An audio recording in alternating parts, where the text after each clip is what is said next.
नमस्कार, मैं संजीव चंदन। स्त्री काल में आपका बहुत बहुत स्वागत है।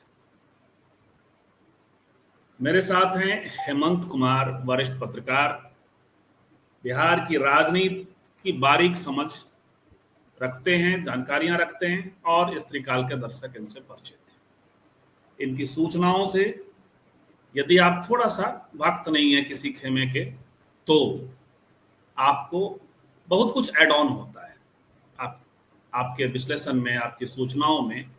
तो आज मैं बात कर रहा हूं कि जबरा मारे रोबे न दे। ये कहावत है हम लोगों के, हम उसको डायलेक्ट कहते हैं, ऐसे भाषा ही मैं कहना चाहता हूं।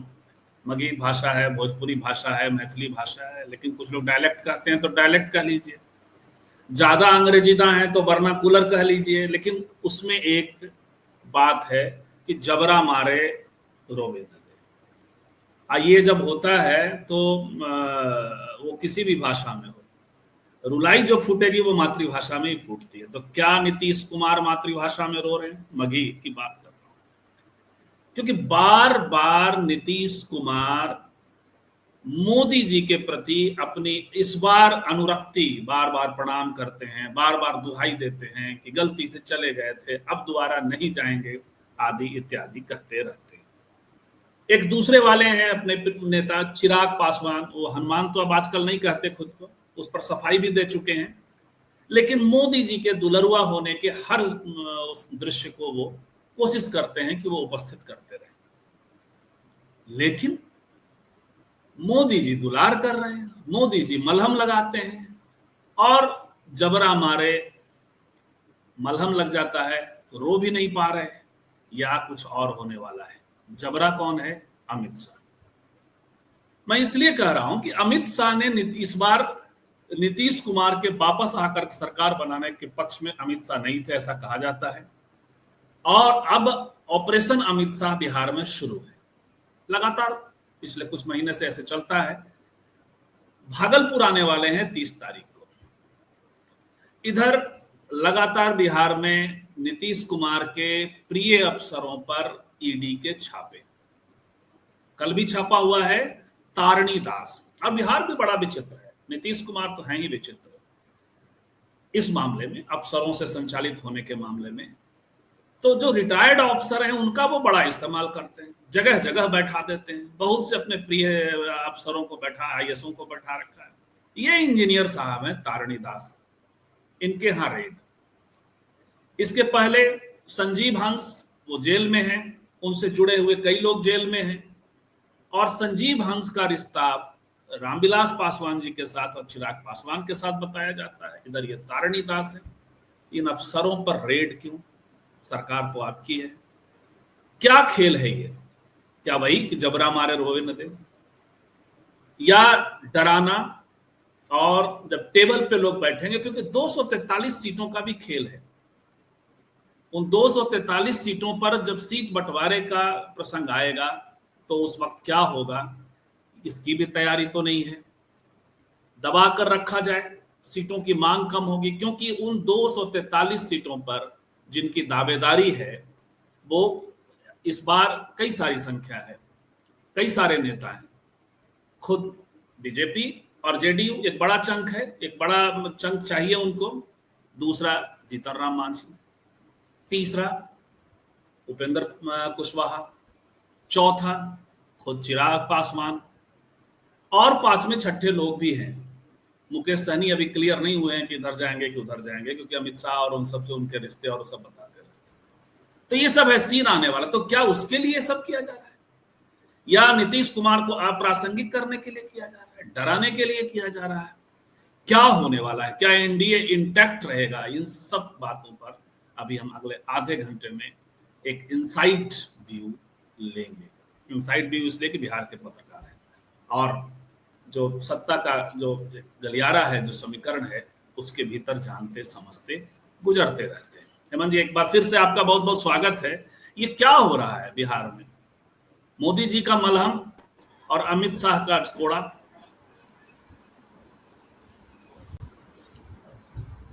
ये संजीव जी, पिछले मुझे लगता है कि 1 महीने का जो दौर रहा, खास करके विधानसभा सत्र की मैं बात करूं, तो इस दौरान और उसके पहले जो नीतीश जी की यात्राएं चल रही थी, तो इसका कुल जो हासिल मुझे दिखाई देता है कि बिहार के जनमानस में नीतीश कुमार को लेकर के एक ऐसी अवधारणा स्थापित हो गई जो ये बताती है कि नीतीश कुमार मानसिक और शारीरिक रूप से अस्वस्थ चल रहे हैं।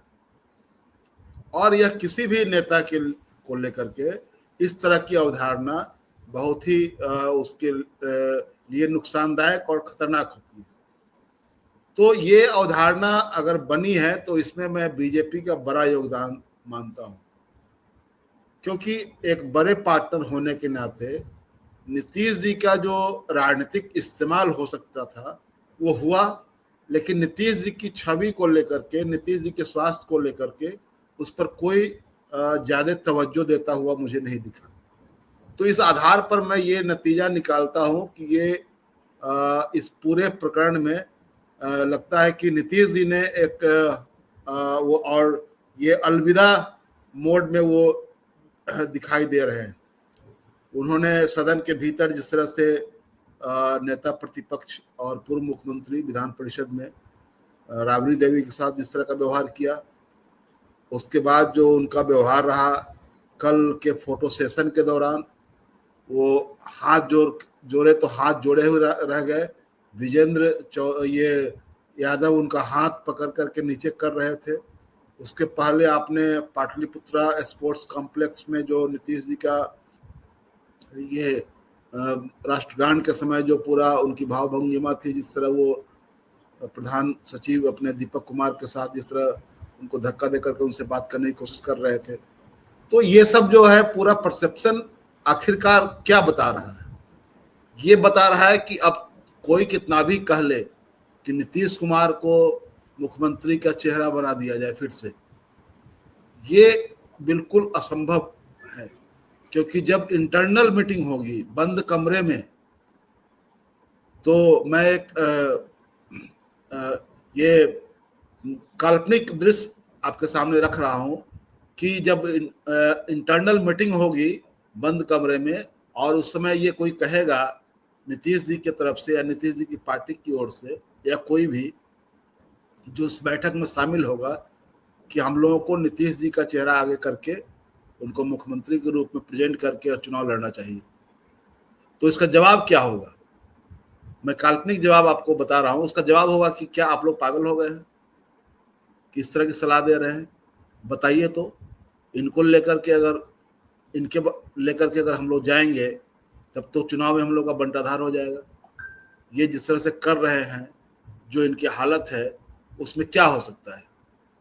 इसलिए इनको चेहरा नहीं बनाएंगे। तब क्या बनाएंगे? तब ये डॉक्टरों की सलाह पर, आपस की सलाह पर यह होगा कि नीतीश जी को कब ले जाना है चुनाव प्रचार में, कितना देर तक रखना है और कब उनको फिर वापस करना है। जैसे कि एक इस बार की यात्राओं में यह तय हुआ था कि नीतीश जी पहले की यात्राओं में जिलों में रुकते थे, अब की यात्रा में यह तय हो गया कि नहीं, वो जिलों में नहीं रुकेंगे, रात्रि विश्राम जिलों में नहीं करेंगे, लौट करके पटना आ जाएंगे। और यही हुआ, कहीं भी जाते थे वहां से शाम में पटना लौट करके आ जाते थे।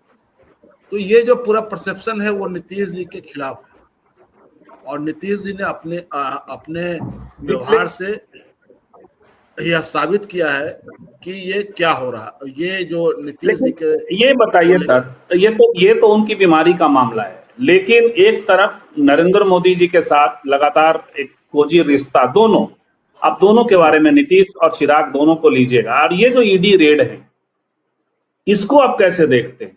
ये क्या करने वाला है? और यदि ये चीजें हमारे सामने स्पष्ट हैं तो क्या इन नेताओं के सामने स्पष्ट नहीं है? इन नेताओं पर जो प्रभाव रखने वाले ऑफिसर्स हैं उन पर ही रेड हो रहा है। देखिए, ये बिल्कुल साफ है कि जो कुछ हो रहा है, देखिए बीजेपी अपने एलाइज को साधने के लिए कई तरह के उपाय करती है, जिन उपायों की आप कल्पना नहीं कर सकते हैं, उस तरह के उपाय किए जाते हैं। अभी जो आप कह रहे हैं कि एक तरफ प्रधानमंत्री जी उनको दुलरुआ मुख्यमंत्री कहते हैं, वो भी एक तरह से उनके सम्मान में कही गई बात नहीं थी, एक तरह से वो एक उनका उपहास ही था। दूसरी तरफ जो कार्रवाइयां हो रही है उसका पॉलिटिकल कनेक्शन जोड़ा जा रहा है। जैसे कि अभी जो तारणी प्रसाद के यहाँ, तारणी दास के यहाँ जो छापा पड़ा ईडी का, उनका कनेक्शन ये जोड़ा जा रहा है कि पिछले साल जब सरकार बदली और जब सरकार बदलने के बाद तारणी प्रसाद को एक्सटेंशन मिला, तो उस विभाग के मंत्री हैं जयंत राज, जो नीतीश जी की पसंद है और उनके काफी करीब भी माने जाते हैं। उसके पहले वो विभाग अशोक चौधरी के पास था। अशोक चौधरी के बारे में माना जाता है कि अशोक चौधरी भवन निर्माण विभाग में, शिक्षा विभाग में, इन विभागों में उनकी वही दखल है जब वो मंत्री रहते हुए उनकी दखल थी। संजय झा, तो ये तमाम लोग जो हैं, इनको लेकर के एक पॉलिटिकल सर्किल में ये चर्चा है कि ये इन सब लोगों के कनेक्शन तारणी दास के साथ जुड़ते हैं। इसमें कितनी सच्चाई है इसकी पुष्टि मैं नहीं कर सकता हूं, लेकिन ये जो चर्चा है तो मुझे लगता है कि उसमें कुछ ना कुछ उसका आधार दिखाई दे रहा है। जैसे कि उनको जो एक्सटेंशन मिला नवंबर महीने में, नवंबर 2024 में, तो उस एक्सटेंशन के लिए को लेकर भी बहुत सारी कहानी है। तो ये जो है कि जो पॉलिटिकल गलियारे से जुड़े हुए जो अफसर हैं, जो बहुत पहुंच वाले लोग हैं, उनके यहाँ जो छापे पड़े, खास करके संजीव हंस, फिर इनके यहाँ, और इसका पॉलिटिकल सर्किल में एक कनेक्शन भी आता है, एक पूरी उसकी क्रोनोलॉजी है। तो उससे साफ होता है कि जिन लोगों पर हाथ डाले जा रहे हैं उसके जरिए उन पॉलिटिकल लोगों को भी साधने की कोशिश की जा रही है, जो पॉलिटिकल लोग नीतीश जी की ओर से बीजेपी के सामने में कोई बार्गेनिंग करने की कोशिश करते हैं। अब मैं साफ साफ देख रहा हूं कि नीतीश जी के दल में आज की तारीख में कोई हार्ड बार्गेनर नहीं रह गया हुआ है। एक तो नीतीश जी को देखें तो वो खुद एक सरेंडर पोजीशन में है। नीतीश जी बीजेपी के किसी भी अभी तक जो कुछ हुआ है उस मामले में उन्होंने नोट ऑफ डिसेंट नहीं लगाया है, उन्होंने असहमति नहीं जताई है। चाहे वो वक्फ का सवाल हो, वक्फ संशोधन विधेयक का सवाल हो, या उसके पहले जिस तरह से जो हेट स्पीच आप कह लीजिए, जो बचौल का, गिरिराज सिंह का, प्रदीप सिंह का, बिहार की बात मैं कह रहा हूँ, नेशन वाइड छोड़ दीजिए आप, इन चीजों में क्या नीतीश जी की ओर से कोई ऐसी बात कही गई है? नीतीश जी के बारे में कहा जाता था कि तमाम कुछ होने के बावजूद मुसलमानों का एक हिस्सा जो है नीतीश जी को वोट करता है। लेकिन सवाल उठता है कि इसी नीतीश जी के रहते अभी पटना में मुसलमानों का एक बड़ा प्रदर्शन हुआ, मुसलमानों के संगठनों ने उनके दावते इफ्तार का बहिष्कार किया। ये जो देखना पड़ रहा है नीतीश जी को, तो क्या ये मजबूत नीतीश जी हैं या कमजोर हैं? बीजेपी को किसका इंतजार है? बीजेपी को कमजोर नीतीश जी का ही इंतजार है। बीजेपी ने नीतीश जी को 2020 में कमजोर किया, तो और जो यानी आपका कहना यह है कि नीतीश हो या चिराग, दोनों को कमजोर हालत में सीट शेयरिंग टॉक के लिए लाने की सारी कवायद अमित शाह का जो कथित चाणक्य नीति है वो ये काम कर रहा है। यानी ये जो कोड़ा है, ये जो सिकंजा है इन दोनों पर, उसकी वजह है सीट शेयरिंग। क्या सीटों की आप संभावना देख रहे हैं? देखिए, ये मुझे लगता है कि जिस तरह से इक्वल शेयरिंग की जो बात है या इक्वल से भी ज्यादा, वो तो मेरे गले बात उतर नहीं रही है। अब ये, लेकिन बीजेपी कुछ ऐसे फार्मूले भी अपनाती है, जैसे कि आपको सीट हम देंगे। सपोज कीजिए कि चिराग पासवान को 10-15 सीटें दी गई, उसमें 5 लोग ऐसे उम्मीदवार होंगे जो बीजेपी के नॉमिनी होंगे, और उनका क्या होगा? तो फिर वो बीजेपी की ओर पूरी तरह से झुके रहेंगे। जब बीजेपी चाहेगी उनका इस्तेमाल अपने ढंग से करेगी। ये अतीत में ये सिद्ध हुआ है, खास करके मुकेश सहनी वाले प्रकरण में, जब उनको छोड़ करके वो जो मंत्री थे वो भी एमएलसी के तौर पर थे, और उनका कार्यकाल भी, एमएलसी वाला कार्यकाल भी बहुत छोटा था, तो उनके सारे के सारे विधायक भाग गए। बीजेपी की तरफ। क्या कर लिया इन्होंने? तो एक ये भी फार्मूला है कि आपको सीट भी देंगे लेकिन अपना आदमी देंगे आपको, ये लीजिए, ये हमारा हमारा नॉमिनी है, इसको टिकट दीजिए आप। किसके लिए उसके ये बदले में फार्मूला? नीतीश जी पे काम करेगा या चिराग पासवान पे काम करेगा? ये फार्मूला आप सब पर काम कर सकता है, इसलिए कि नीतीश जी की तरफ से मैंने कहा ना कि आज की तारीख में कोई ऐसा व्यक्ति नहीं है जो नो कहे, जो कहे नहीं, ऐसा नहीं हो सकता है। आपको लगता है क्या कि ऐसा कोई है? नीतीश जी भी क्या कहेंगे कि नहीं ऐसा नहीं हो सकता? जिन्होंने बार बार दुहाई दी है कि अब हम कहीं नहीं जाएंगे, हम यहीं रहेंगे, हमसे गलती हो गई, जो उधर गए, हम तो चाहते हैं कि आप ही प्रधानमंत्री रहें, हम चाहते हैं कि आज ही आपका शपथ ग्रहण हो जाए। मैं उन्हीं के शब्दों को दोहरा रहा हूँ। तो आप समझ लीजिए कि जो नीतीश जी इस तरह की दुहाई देते रहे हैं, तो क्या आज की तारीख में नो कहने की स्थिति में है कि नहीं हम ये नहीं मानेंगे, हम ऐसा चाहते हैं, हम ऐसा चाहते हैं? तो नो कहने की स्थिति में आज की तारीख में कोई दिखाई नहीं दे रहा है, ना तो नीतीश जी दिख रहे हैं, ना उनकी पार्टी के लोग दिख रहे हैं। तो यह जो छापे पड़े हैं, इसका कनेक्शन जो है, उसका कनेक्शन और पॉलिटिकल इम्प्लीकेशन दोनों समझने की जरूरत है। दोनों ये है कि इसके जरिए उन तमाम लोगों की घेराबंदी हो रही है। और देखिए पूरे देश में ये साबित हुआ है। आप देख लीजिए कि जो महाराष्ट्र में शिंदे के साथ जितने लोग हैं, उनके बारे में कहा जाता है कि सारे के सारे लोग ईडी और सीबीआई के रडार पर हैं। कुछ लोगों के खिलाफ केस है, कुछ लोगों के खिलाफ छापे पड़ चुके हैं, कुछ लोगों की लिस्ट बना कर रखी गई हुई है, उनको दिखा दिया जाता है। अभी जिस व्यक्ति ने वहां कुणाल कामरा ने जिस स्टूडियो में शूट किया था, उसमें जो तोड़फोड़ किया, राहुल क्या कनाल या कुछ नाम है उसका, जिसका दुबई कनेक्शन भी है, वो तो उस व्यक्ति के खिलाफ ईडी इंक्वायरी चल रही है। बिल्कुल।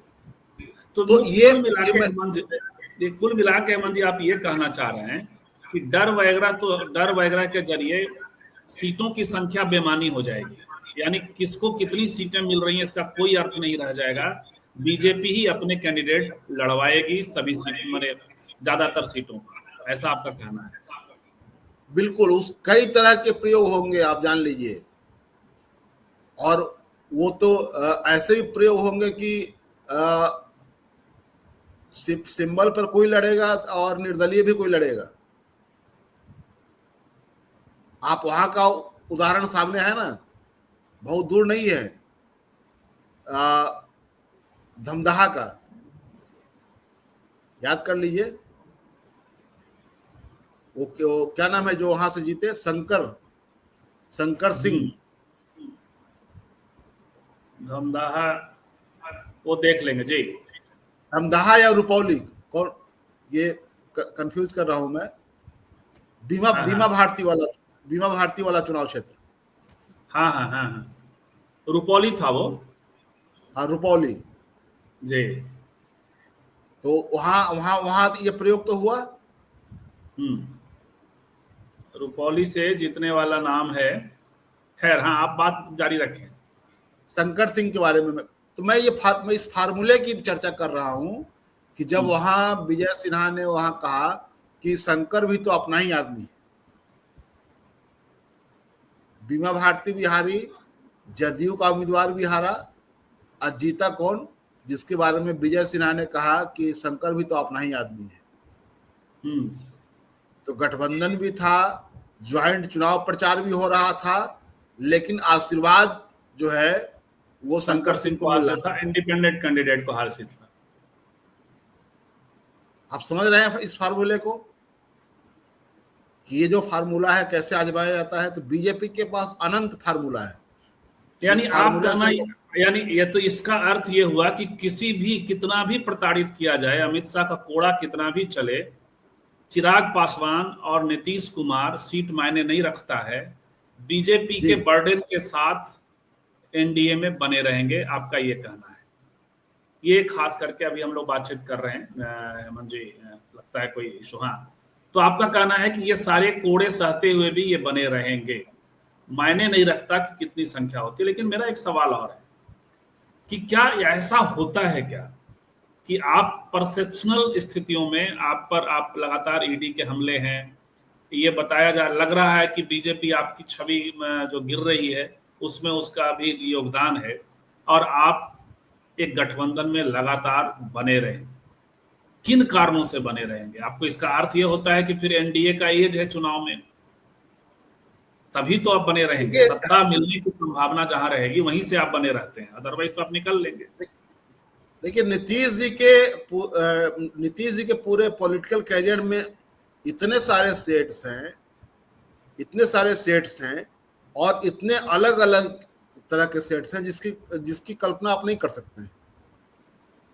नीतीश जी का लालू जी को लेकर के संसद में वो भाषण याद कीजिए जिसमें वो लालू जी को बिहार का बहादुर बेटा कह रहे हैं, और कह रहे हैं कि जिन्होंने आपके आपकी नफरती यात्रा को रोक दिया और आपको लाल कृष्ण आडवाणी जिनके बाद में वो इतने फैन हो गए कि आडवाणी जी और अटल जी दो उनके बहुत प्रिय आइकॉन बन गए। आप याद कीजिए कि मोदी जी से उनके मन में जो दुर्भावना रही मोदी जी को लेकर के, वो ऐसी रही कि उन्होंने उनका बिहार को दिया गया सहयोग रोक दिया, उन्होंने उनका दिया गया भोज कैंसिल कर दिया, उन्होंने उनके साथ की तस्वीर को लेकर के जो पोस्टर पटना में लगाए गए थे उसको उतरवा दिया, ये उनको चुनाव प्रचार में आने से रोक दिया। ये कहा गया था कि हमारे पास तो अपना मोदी है ही जी, यानी सुशील मोदी के बारे में, सुशील मोदी की बात, तो दूसरे मोदी की क्या जरूरत है। और बाद में स्थिति ये हुई कि नीतीश जी अलग ही हो गए। बिल्कुल, और नीतीश जी अलग हुए, और ऐसे वैसे अलग नहीं, वो नीतीश जी ने एक तरफा बीजेपी के सभी मंत्रियों को बर्खास्त किया और विपक्ष ने बाहर से सहयोग देकर 2 साल उनकी सरकार चलाई। लेकिन अब एक बात बताइए, ये सारी एक बात और उस पर मैं जोर देना चाह रहा था कि ये जो पूरा है और उसके बाद दूसरा स्टेट देख लीजिए कि मोदी जी का पांव पकड़ने लगे। जो व्यक्ति मोदी की छाया से भी परहेज कर रहे थे, उन्होंने मोदी जी का पांव पकड़ना भी शुरू कर दिया, लगातार छू रहे हैं। मोदी जी ही नहीं बल्कि उनके दल के कई नेताओं के पांव छुए उन्होंने।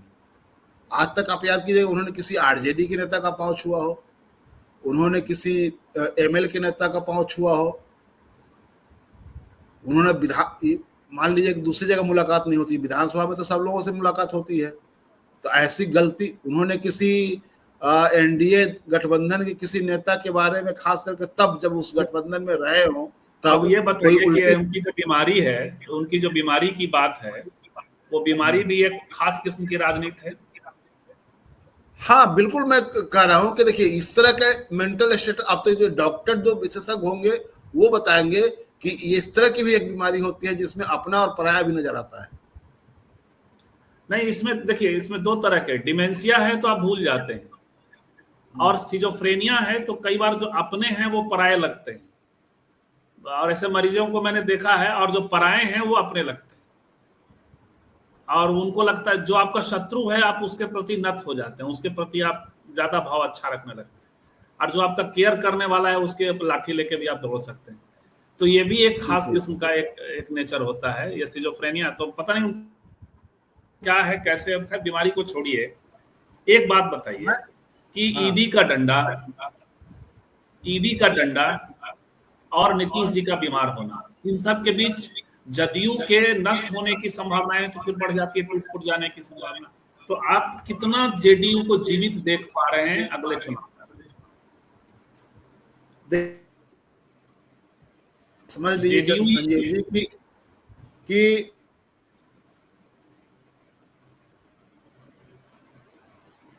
जी, ओ सॉरी, मेरी ओर से म्यूट हो गया है जी। हाँ, बीजेपी कभी नहीं चाहेगी कि जेडीयू सीन से गायब हो जाए, उससे उसको नुकसान होगा। बीजेपी हमेशा चाहेगी कि जो बिहार का जो सिचुएशन है उसमें जेडीयू नामक पार्टी वो सीन में दिखती रहे, सीन से गायब नहीं हो जाए, लेकिन वह वही बात बोले जो बीजेपी को सूट करता है। अभी आप देखिए कि जेडीयू के जितने प्रवक्ता हैं सब बीजेपी की भाषा बोलते हैं, बीजेपी के तमाम कामों को डिफेंड करते हैं।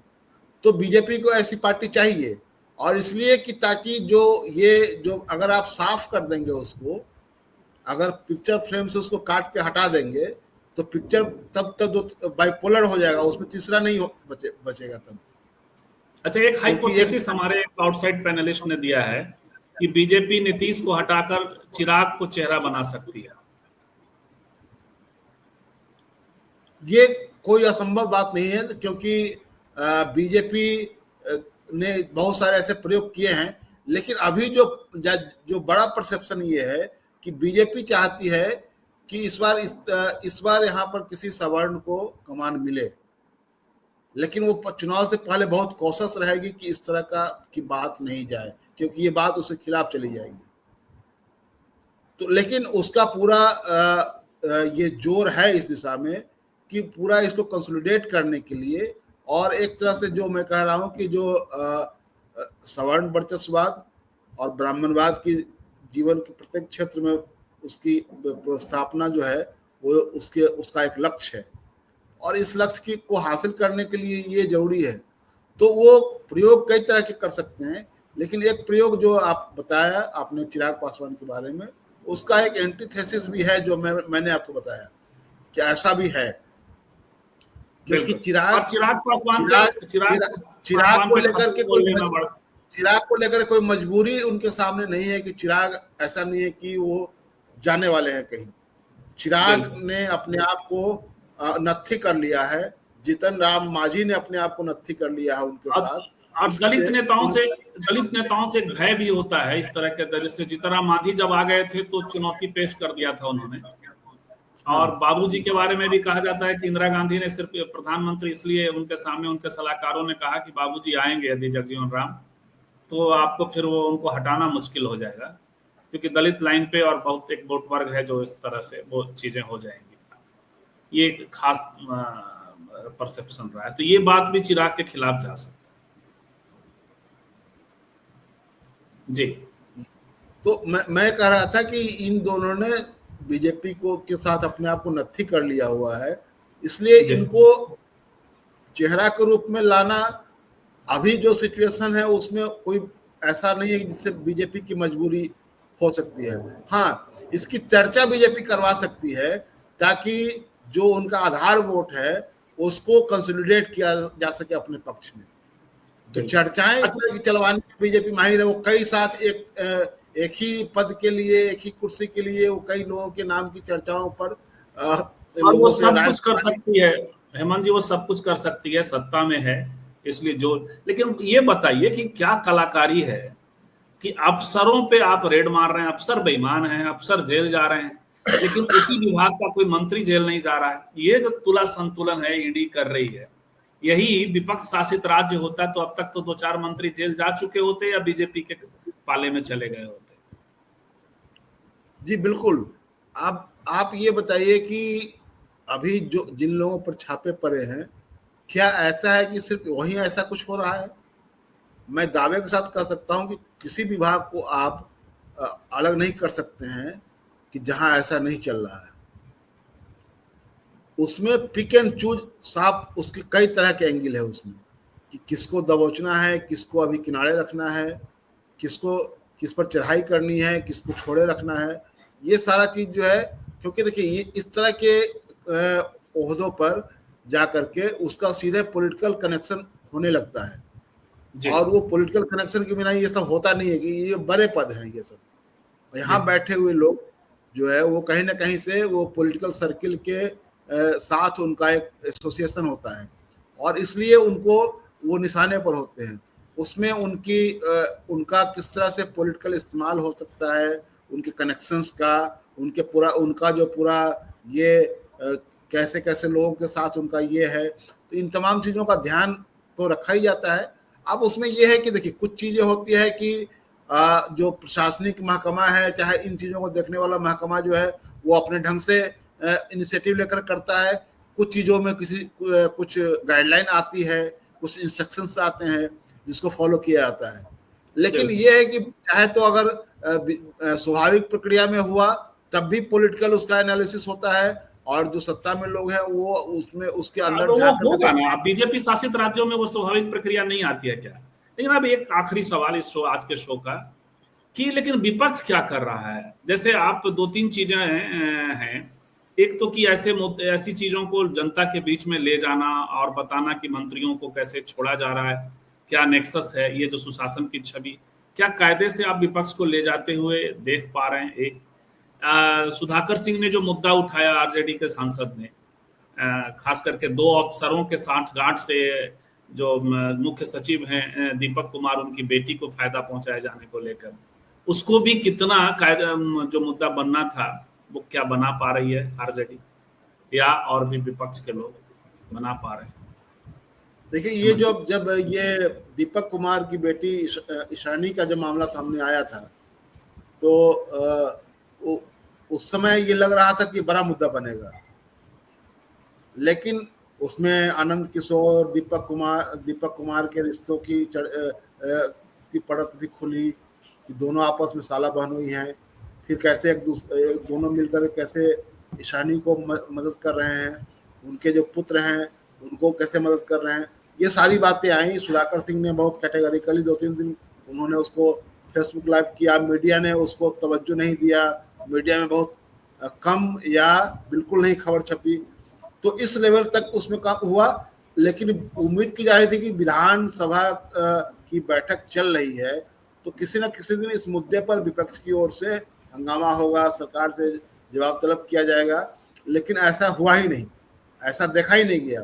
तो अभी जो मसले जो सामने आए हैं उन मसलों को लेकर के भी लगता नहीं है कि इसको लेकर विपक्ष कोई बड़ा हमला करने की ओर अग्रसर है, और ये जिम्मेवारी खास करके आरजेडी पर और कांग्रेस पर है। लेकिन उसमें क्या होगा, उसमें होता हुआ कुछ दिखाई नहीं दे रहा। ये साफ लग रहा है कि ये इन मुद्दों को नहीं छूना चाह रहे हैं। तो आखिरकार आपके खिलाफ जो बीजेपी परसेप्शन बनाती है लालू यादव के खिलाफ, उनके बारे में चारा चोर का परसेप्शन बनाया जाता है, उनको भ्रष्टाचार का प्रतीक बताया जाता है उनको। लेकिन ये जो पूरा करप्शन है, ये बीजेपी के साथ में रहने वाले जितने लोग हैं उनमें ऐसे ऐसे भ्रष्टाचारी लोग हैं जिनके पासंग में भी ये लोग नहीं होंगे, विपक्ष के लोग। सिर्फ अजीत पवार ही 70,000 करोड़ के घोटाले के आरोपी रहे हैं। 70,000 करोड़ के घोटाले का आरोपी आपने कभी सुना है क्या? नहीं, वो तो चक्की घिसिंग पिसिंग और क्या क्या सारी चीजें रही हैं। तो वो उनका सिंचन घोटाला यानी एग्रीकल्चर का जो घोटाला था और वो सब हुआ, तो ये तो इसमें बीजेपी माहिर है। लेकिन जैसे ही अजीत पवार ने सरेंडर कर दिया, बीजेपी ने भी अपने मुद्दे से सरेंडर कर दिया। लेकिन जो बिहार में हो रहा है, जिस तरह से नीतीश कुमार के अफसरों को घेरा जा रहा है, जिस तरह से चिराग पासवान के करीबी अफसर को घेरा जा रहा है, उसके बड़े मायने हैं। नीतीश कुमार चाहे कस्में जितनी खाएं, बाद कस्में जो कर लें, लेकिन अमित शाह का जो रडार है वो इन दोनों नेताओं का नकेल कस के टेबल पर बैठाने वाला रडार भर है क्या, या कुछ और है? क्या नीतीश कुमार से मुक्ति पाने की कोशिश भी है? देखते हैं, और मुक्त हो भी पाएंगे कि नहीं। अभी तक तो हम लोगों ने जो बात की और हेमंत जी जो कह रहे हैं, उनका कहना है मुक्ति की कोशिश नहीं है, मुक्ति पा भी नहीं सकते चुनाव तक। नीतीश कुमार उनकी जरूरत है। फिर मिलते हैं कल 11:10 पर किसी और विषय को लेकर। हेमंत जी, आपका बहुत बहुत धन्यवाद। 9 बजे भी जरूर आइएगा हमारे नियमित शो।